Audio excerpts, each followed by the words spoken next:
but let's roll into our Davey back drafts. And I'm very excited for this one because this is my first official, Davey back draft and being in full control of this one.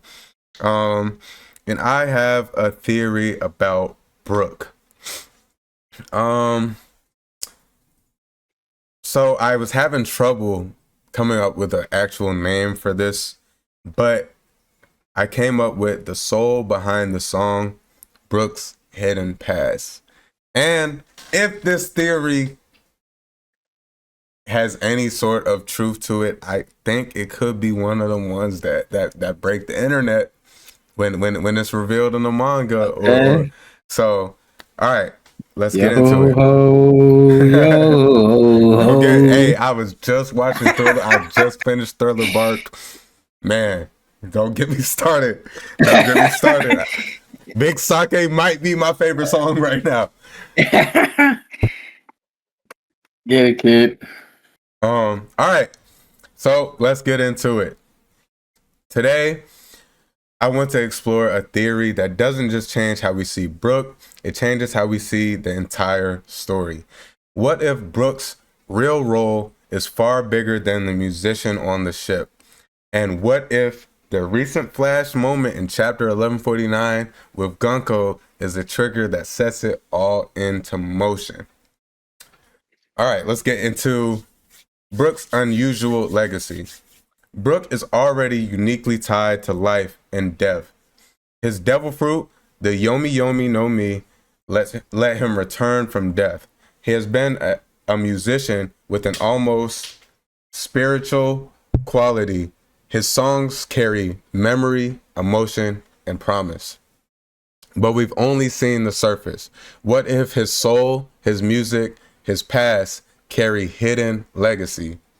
We also have the Will of D, the Ancient Kingdom, the Flow of Souls, elements that Brook's power can metaphorically tie into. And here's how Gunko ties into everything. In chapter 1149, titled 1 Second, we get a pivotal moment. Gunko, in the middle of a battle, is hit with a memory stir, and we see a flashback of Brook holding the hand of a little girl saying, "My dream is to be a pirate."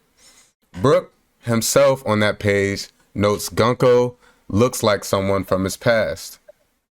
Gunko's identity becomes ambiguous. Is she Brook's daughter, biological or adoptive?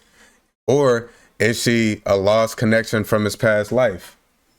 Importantly, the memory triggers just as Gunko is about to commit an act. It's as if her past with Brook is resurfacing at a critical moment. This moment is massive because it directly links Brook's hidden past with a major character, and with current high-stake events being the war at Elbaf with the celestial government and all that being there. What it implies, Brook's past wasn't just pirate musician. He may have been involved in something royal, something ancestral, something tied to the flow of history. And here's how I feel like it can potentially break the internet with this huge reveal. What if Brook's soul isn't purely his anymore? That little girl from his past, Gunko, is Gunko, or she becomes her. And Brook's past mission was to protect or carry the legacy of her family, perhaps from the Ancient Kingdom or something tied to the Void Century. He was more than a musician. He was a guardian of the song of history. Gunko is not just an antagonist or a pesky holy knight. She is the missing link to Brook's origin and the Ancient Kingdom's will. That memory in chapter 1149 is the first crack showing their bond. When it fully breaks, the reveal might be Gunko is Brook's daughter or his charge, and Brook's song is more than melody, it's prophecy. When that drops, the Straw Hat's mission, which is finding the One Piece, understanding the Will of D, gets tied into Brook's personal story. Brook's music becomes the key to unlocking how souls pass, how history is preserved, how the Ancient Kingdom may have tried to protect this legacy. Gunko's role flips. She's no longer just a villain, but a linchpin in Brook's hidden mission, and thus the story's endgame. Imagine the chapter when Brook finally confronts Gunko, when she remembers everything and says, "You're the one who promised me the song. You're the one who said protect me." And suddenly the Straw Hats realize Brook's journey was never just for Laboon, never just for the crew. It was to safeguard the soul song of the ancient kingdom. So keep your eyes on Brook moving forward. That fleeting moment in chapter 1149 with Gunko is not a throwaway, I promise. It's the seed to the next big bomb. Brook might not just be the musician of the crew, he might be the soul of the entire story. When Oda finally unveils Gunko's origin, Brook's secret past, and the soul song of history, that's when the internet will explode. Give me your thoughts. Brother. Give me your thoughts. I'm on board with the fact that as Brook being one of the backgrounds, character backgrounds that we don't have yet, we have nothing about. Mm-hmm. I believe he'll definitely be playing that big role with maybe closer to the Holy Knights and Celestial Dragons, maybe like the around relation to like the first 20 families that created the world government. Right. And yeah, Gunko's backstory, that's as her being as close as she is to Emu. Especially with like the latest drops that we had, like the titles that they gave us in God Valley right now. Mm-hmm. Like the knife of God or something, like a servant of God or whatever along those lines. Right. Yeah, their backstories are gonna go crazy. Yeah. And probably be the way like the story unfolds is probably gonna do heavily. Yeah. I'm on track with that. I was just in crafting the theory, I was just thinking of so many different things. You know, I know there's multiple theories off of, you know, Bink Sake and how it ties into the story of the ancient history, the Void Century. That's being Brook's, you know, his go-to song, one of the songs that you know, is introduced with Brook's character. And also just the fact of the chapter regarding where Gunko pops up and just the slight flashback before she's Domi Reversied, and just the potential mystery and what lies behind the connection with Brook. And, you know, Brook being, he already lived a life when he was alive before he because even he even told us, like I said, I just rewatched Thriller Bark too, so this is what kind of helped spark a lot of these thoughts about Brook. But Brook also mentioned that it took him a little bit to find his body too, after he originally died. So there was a lot of time that may have went by. We just don't know at what, you know, we know Laboon's been there for a certain amount of time, but Brook already had lived a whole life up until that point.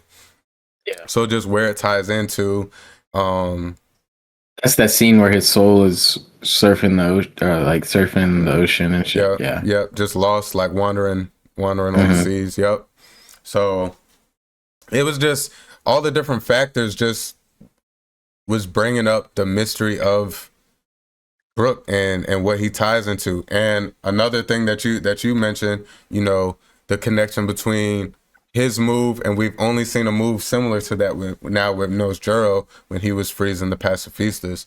So, and that's, you know, Brook's devil fruit ties nothing into his sword powers. We haven't seen anybody use a sword like that with freezing abilities. And we see Brook making full, you know, paths across Egghead Island with ice, and this has no ties to his specific devil fruit. So there has to be some sort of tie to maybe a power, a certain skill that a holy knight may learn, or something that I just feel like really strengthens the possibility of Brook having a much deeper tie to the whole story and the ancient kingdom, all of that.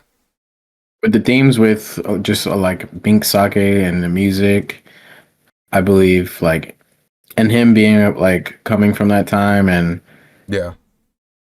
knowing like the relevance of that song and everything and what it means in the story and how much like influential it was back like during his first life and everything. Right. And how the song literally is translated and tells a story of some things that it's like prophesized in the world. Also, what was I going to say about Brook? I forgot, but that's really what I mostly had to say about it. Yeah. It just makes you think. And I know there's different theories about Gunko and her origin, and obviously we have to learn about all of that. I imagine once we learn one, we'll probably be learning the other. Specifically from that flashback, that kind of tells me that.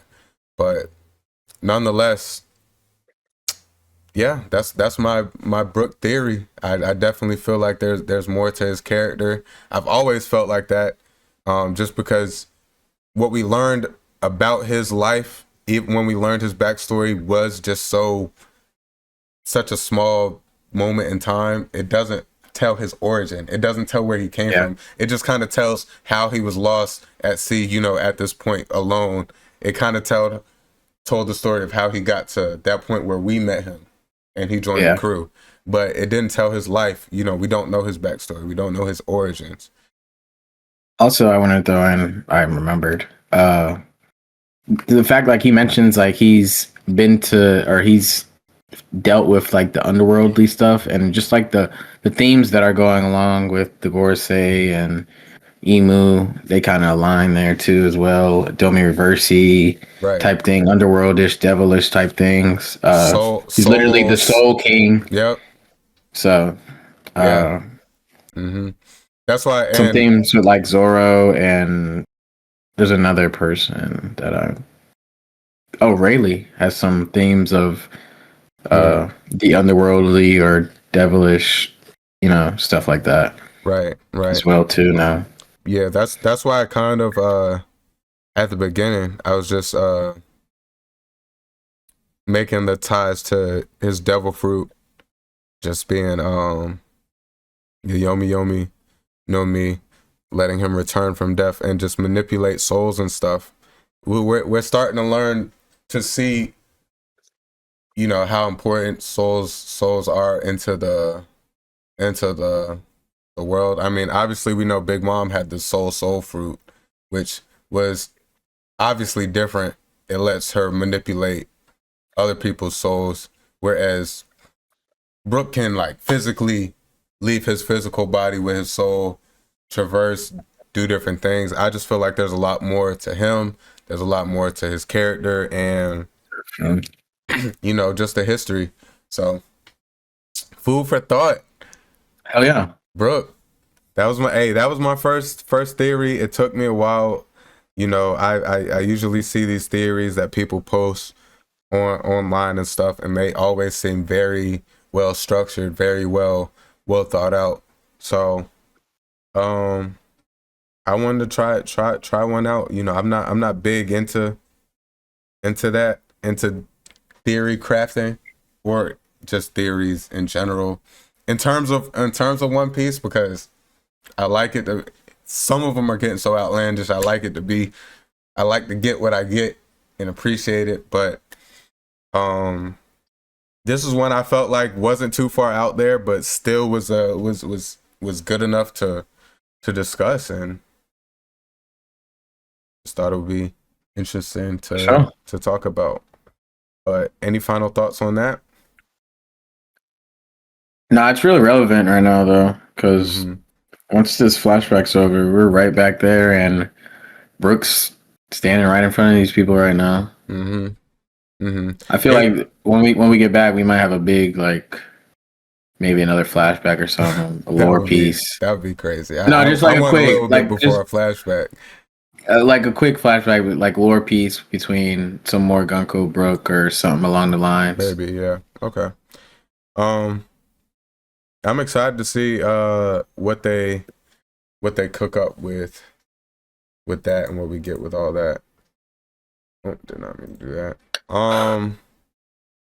But yeah, that wraps up our Davey Back Draft segment and my Brook theory. The soul behind the song, Brook's Hidden Past. By Milky Way J, by the way. So that's stamped. I ain't steal that from nobody. I ain't copyright nothing. That was straight from me. So, but yeah. I gave you my all, tell me what else you need. I'm not ready for your love, but feel you rushing me. And my cup is running low, need you to fill it, please.